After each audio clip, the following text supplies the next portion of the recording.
Assalamualaikum warahmatullahi wabarakatuh. Selamat pagi, salam sejahtera untuk kita semua. Perkenalkan, nama saya Indah Ayu Permana Pribadi, SIPM SOS. Saya merupakan dosen tetap dari Prodi Administrasi Publik Universitas Nahdlatul Ulama Purwokerto. NIDN 0622 0993 01. Pada momen ini, saya akan menyampaikan pernyataan diri dosen dalam unjuk kerja Tridharma Perguruan Tinggi atau PDD UKT PT. Bidang pengajaran. Adapun mata kuliah yang akan saya jelaskan yaitu mata kuliah Teori Politik. Beberapa hal yang akan disampaikan meliputi identitas mata kuliah, deskripsi mata kuliah, capaian pembelajaran mata kuliah, materi pembelajaran, metode pembelajaran, kemudian sistem penilaian. Identitas mata kuliah. Nama mata kuliah, Teori Politik, jumlah SKS, 3 SKS. Mata kuliah ini merupakan mata kuliah wajib dengan kode mata kuliah SHP 1103B untuk mahasiswa semester 1. Deskripsi mata kuliah Teori Politik. Mata kuliah Teori Politik merupakan mata kuliah wajib yang mana mata kuliah ini mengkaji tentang ilmu politik, konsep-konsep dasar ilmu politik, dan pengembangannya di Indonesia. Dengan demikian, diharapkan mahasiswa dapat memahami dan menggunakan kemampuan kritisnya dalam menganalisis suatu gejala politik dan perkembangannya, khususnya di Indonesia. Untuk capaian pembelajaran mata kuliah, yang pertama, mampu menerapkan pemikiran logis, kritis, dan sistematis dalam konteks pengembangan atau implementasi ilmu politik yang memperhatikan dan menerapkan nilai humaniora yang sesuai dengan bidang keahliannya. Kemudian yang kedua, menguasai konsep teoritis dan mampu mengkaji tentang kaitan bidang ilmu politik terhadap pengembangan studi ilmu administrasi publik. Kemudian yang ketiga, menguasai pengetahuan tentang ilmu politik dalam mewujudkan kesejahteraan masyarakat. Kemudian yang keempat, menguasai pengetahuan tentang fenomena yang berkaitan dengan konsep-konsep ilmu politik. Untuk materi pembelajaran yang akan disampaikan, yang pertama, konsep dasar ilmu politik, kemudian selanjutnya pendekatan dalam ilmu politik, selanjutnya lembaga eksekutif, lembaga yudikatif, dan lembaga legislatif, kemudian selanjutnya budaya dan sosialisasi politik, kemudian selanjutnya komunikasi politik, yang selanjutnya ada partai politik, kemudian ada partisipasi politik dan pemilihan umum, kemudian ada ideologi politik, selanjutnya ada demokrasi dan hak asasi manusia.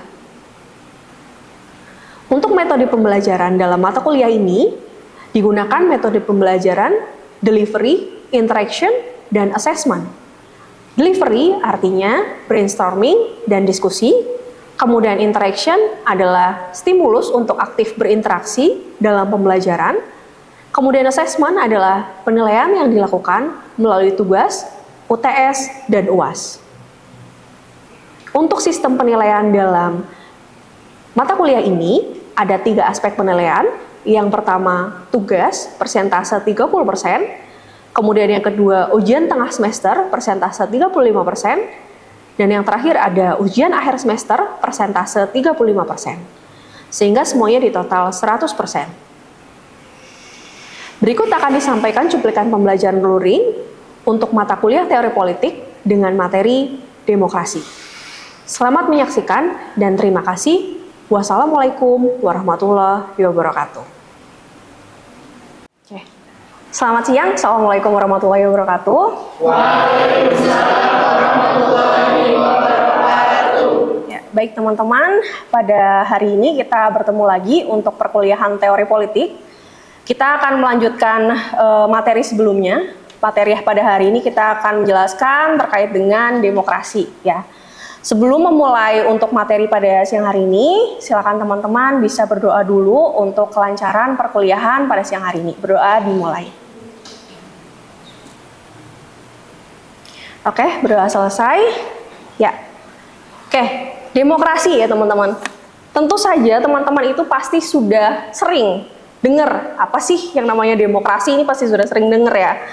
Kayak ini tuh bukan satu hal yang asing buat teman-teman semua, karena pasti dari kita SD bahkan udah ada disebut yang namanya demokrasi ini gitu ya. Nah, saya menyajikan sebuah gambar dulu nih ya. Ada sebuah gambar di mana di sini ada mahasiswa yang lagi demo gitu ya. Ada di situ tulisan the government means nothing without us ya. Apa artinya the government means nothing without us?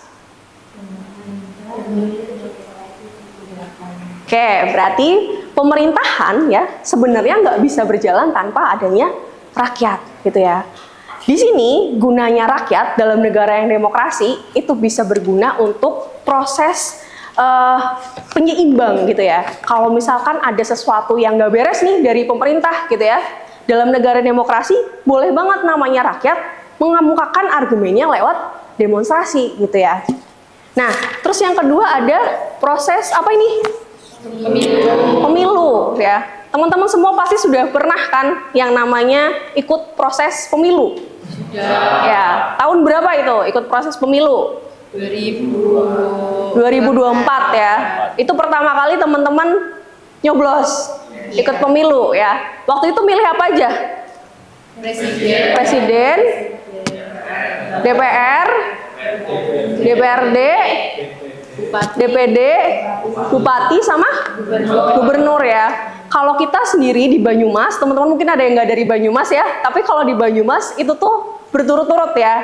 Dari pemilihan Bupati, Presiden, Gubernur dan sebagainya itu berturut-turut kayak gitu ya. Nah, ini pemilu dalam pemilihan umum ini merupakan salah satu proses gitu ya, yang memang membutuhkan partisipasi masyarakat dalam negara demokrasi ya.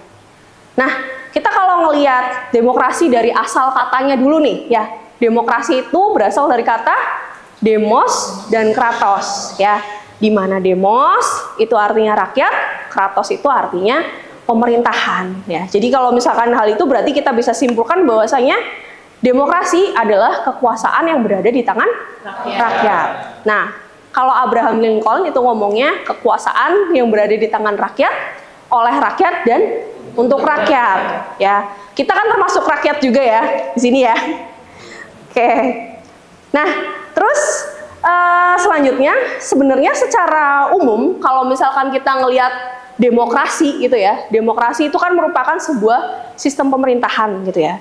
Di sini ada bentuk mekanismenya itu memang mengutamakan yang namanya kedaulatan rakyat. Jadi kedaulatan rakyat itu jadi hal utama yang memang harus diperhatikan oleh pemerintah dalam menyelenggarakan pemerintahannya, dalam menyelenggarakan sistem pemerintahannya kalau memang negara tersebut adalah negara yang demokrasi, termasuk juga di Indonesia ya, karena Indonesia merupakan negara yang menganut sistem pemerintahannya demokrasi gitu ya.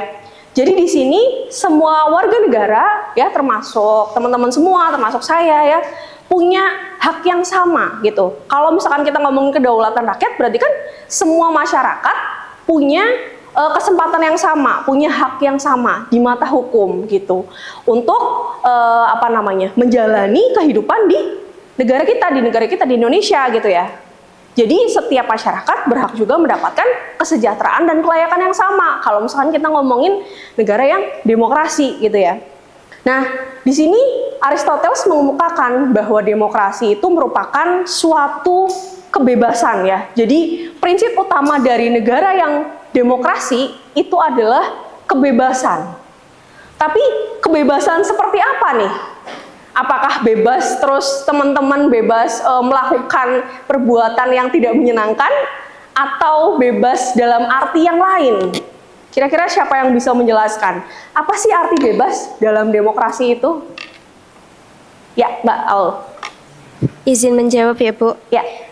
Bebas dalam berdemokrasi itu menurut saya setiap warga negara memiliki hak dan ruang tanpa adanya paksaan untuk berpendapat, berserikat, mengkritik ataupun memilih sebagai bentuk partisipasi dalam sebuah keputusan negara.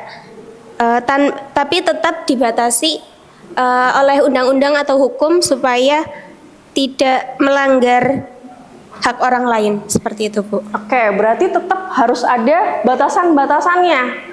Ya, walaupun ini adalah negara yang demokrasi, yang pada hakikatnya rakyat itu bebas ya, tapi bebasnya kalau misalkan kita negara Indonesia itu punya batasan-batasan sendiri, punya batasan etika, punya batasan norma, punya batasan moral, punya batasan hukum, aturan-aturan hukum yang berlaku ya.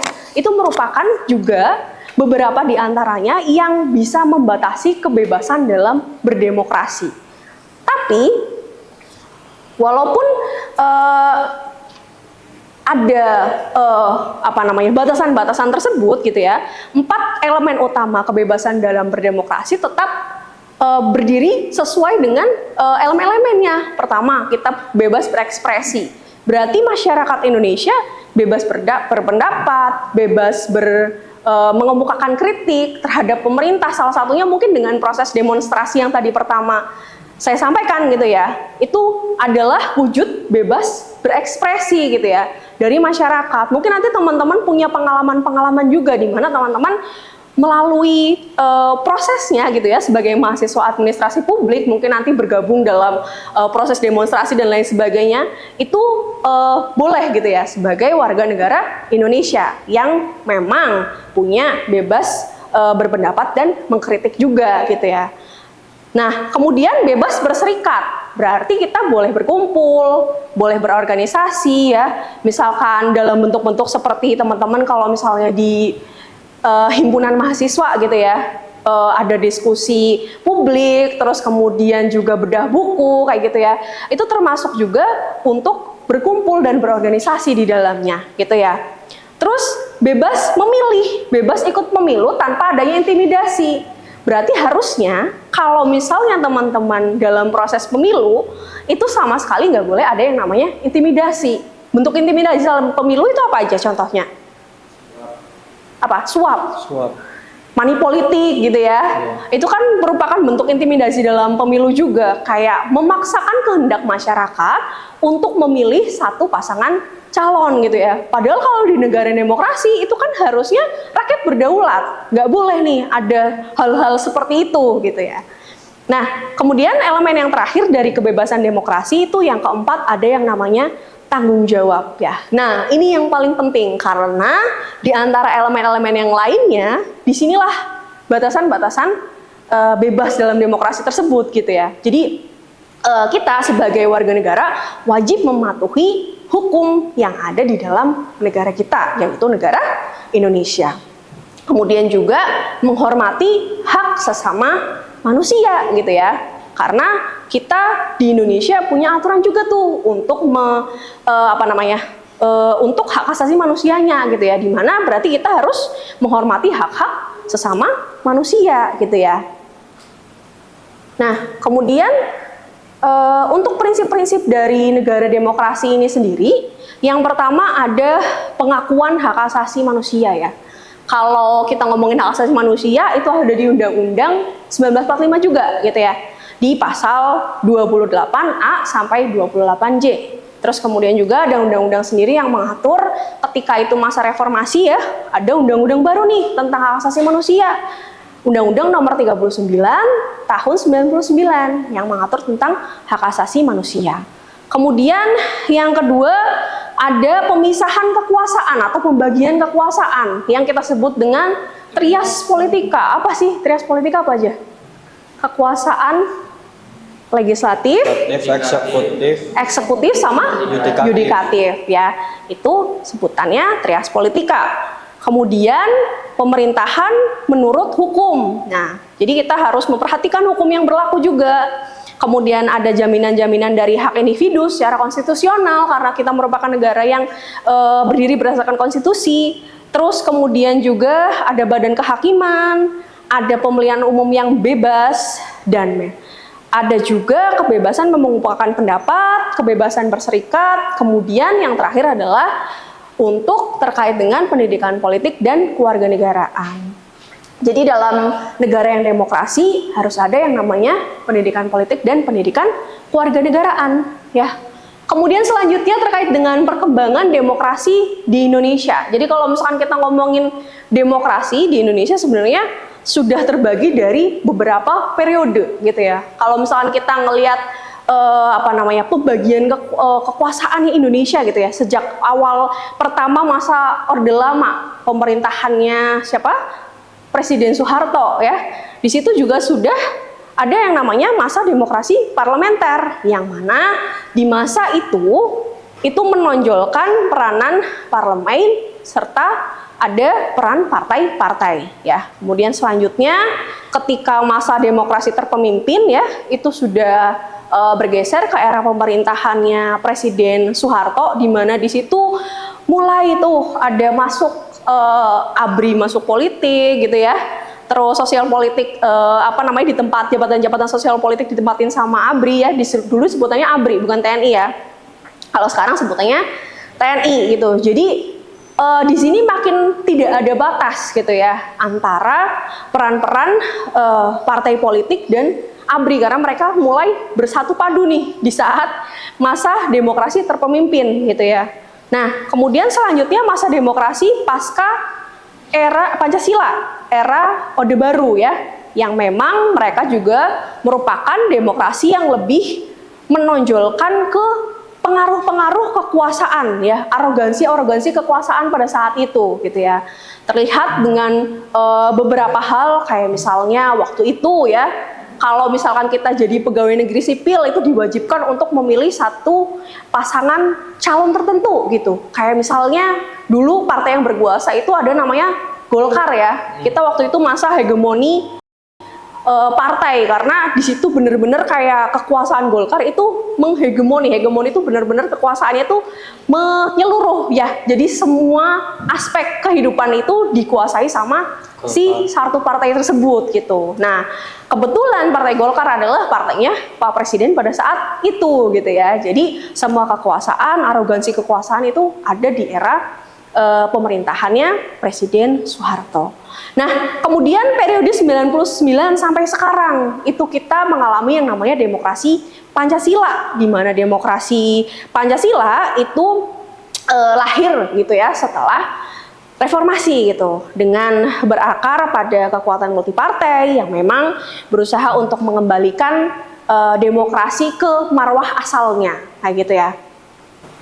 Oke, mungkin sampai di sini ada teman-teman yang mau bertanya dulu. Silahkan. Ya, silakan. Izin bertanya, Bu. Ya. Seperti yang telah kita ketahui bahwa Indonesia kan merupakan negara yang menerapkan sistem demokrasi ya, Bu. Apakah negara Indonesia itu sudah menerapkan sistem demokrasi itu secara utuh, Bu? Jadi ini terkait dengan apakah Indonesia itu sudah menerapkan sistem demokrasi secara seutuhnya atau belum ya. Nah, kalau misalkan kita melihat dari berbagai pemberitaan ya, terus kemudian juga secara pengakuan internasional ya, sebenarnya Indonesia itu belum sampai gitu ke dalam pemerintahan yang memang berlandaskan demokrasi secara utuh. Karena memang ada beberapa aspek-aspek gitu ya. Yang pertama terkait dengan kenapa di Indonesia itu belum menerapkan demokrasi secara utuh, karena masih ada praktik-praktik yang mencederai gitu ya, istilahnya mencederai sistem pemerintahan kita gitu. Yang pertama itu kayak money politik ya. Tadi kan kita udah menyampaikan juga bahwasanya dalam pemilu salah satu kegagalannya adalah adanya money politik.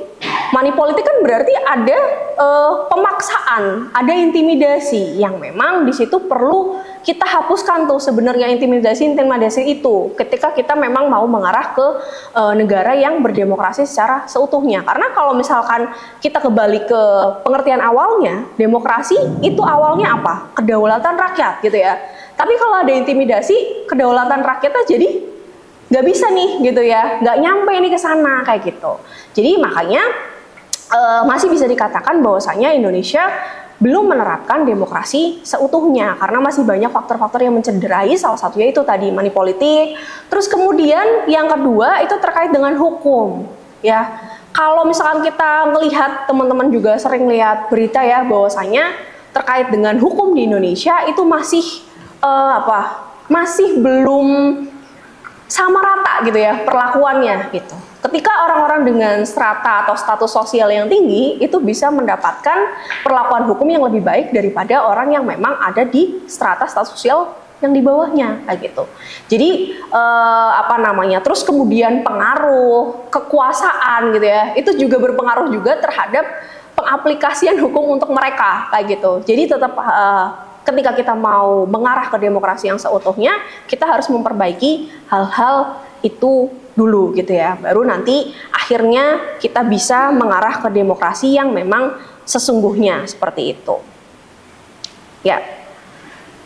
Oke, baik.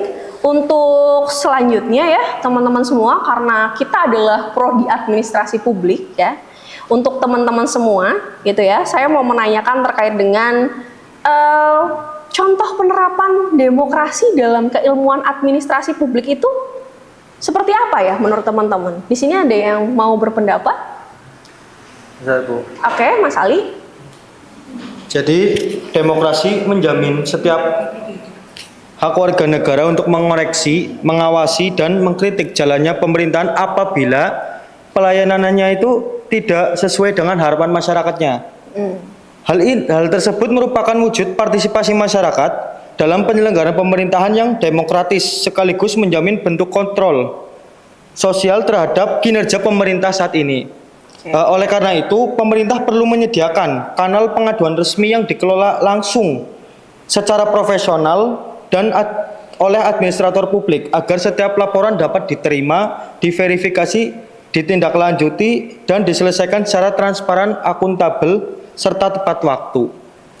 Menurut saya dengan adanya ini pemerintah dapat mengevaluasi kualitas pelayanan publik dan melakukan perbaikan berdasarkan masukan dari masyarakat. Di Indonesia sendiri, implementasi prinsip tersebut diwujudkan melalui sistem SP4N, strip lapor, yang menjadi sarana bagi masyarakat untuk menyampaikan aspirasi, pengaduan maupun kritik terhadap pelayanan publik. Kehadiran sistem ini menunjukkan bahwa pemerintah berupaya mewujudkan tata kelola pemerintahan yang terbuka, responsif, dan selalu berorientasi pada kepentingan masyarakat sesuai dengan nilai-nilai demokrasi. Oke, baik, terima kasih pendapatnya dari Mas Ali. Mungkin ada yang mau menambahkan? Ya, silakan Mas Masrur. Izin menambahkan sedikit jawaban dari Mas Ali. Saya ingin mencoba menambahkan dan menekankan sedikit mengenai prinsip dari demokrasi itu sendiri. Yaitu prinsip dari demokrasi itu sendiri kan adalah kesetaraan hak atau yang biasa kita sebut dengan equality. Contoh penerapannya yaitu diterapkan dalam rekrutmen internal organisasi pemerintah sebagai contohnya. Mungkin sebagai contoh salah satunya adalah seleksi pegawai negeri atau yang biasa kita sebut CASN yang transparan berbasis komputer atau CAT yang bertujuan itu untuk memotong adanya nepotisme. Oke, baik. Terima kasih jawabannya dari Mas Masrur dan Mas Ali. Mungkin ada yang mau menambahkan lagi atau sudah cukup? Sudah cukup ya teman-teman? Oke. Baik, kalau begitu ini jangan lupa untuk absennya diisi dulu. Oke. Ya, untuk absensi nanti silakan untuk diisi. Kemudian sebelumnya saya juga mau mengingatkan kembali untuk teman-teman semua ya. Jangan lupa untuk tugasnya nanti untuk minggu depan kita presentasikan, jadi jangan lupa teman-teman untuk dikerjakan. Untuk referensinya bisa menggunakan buku-buku yang ada di perpustakaan, jurnal-jurnal yang sudah pernah saya berikan, atau teman-teman mau mencari sumber referensi lain, boleh banget gitu ya. Nah, kemudian jangan lupa tugasnya dikerjakan secara berkelompok, jadi jangan lupa untuk mengerjakan secara berkelompok, jadi jangan sampai ada yang tertinggal gitu ya, atau jangan sampai ada yang tidak mengerjakan, karena itu bisa menyebabkan pengurangan nilai untuk teman-teman semua gitu ya.